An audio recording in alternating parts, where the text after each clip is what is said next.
যখনই ম্যাজিক চায়ের কথা শুনেছি তখন থেকেই মনটা অস্থির হয়ে আছে। কখন যাব ম্যাজিক চা টেস্ট করতে। চলে এলাম মনা ভাইয়ের চায়ের দোকানে। চায়ের যে এত সুন্দর কালার হয় আমার কিন্তু আগে জানা ছিল না। এত সুন্দর কালার, না জানি খেতে কত মজা হবে। আমি তো মনে করলাম এটাই মনে হয় ম্যাজিক টির ম্যাজিক। দাঁড়াও দাঁড়াও, ম্যাজিকের এখনো বাকি আছে, বাকিটা না হয় পরেই বলি। আমরা মূলত ম্যাজিক চা এবং দুধ চা দুইটাই অর্ডার করেছিলাম। এখানকার দুধ চাও নাকি অনেক মজা হয়। তো বসে বসে চা বানানো দেখছি, এর মধ্যেই আমাদের চা চলে এসেছে।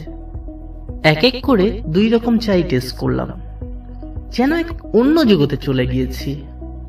দাঁড়াও দাঁড়াও, ম্যাজিকটা তো বাকিই আছে। ম্যাজিক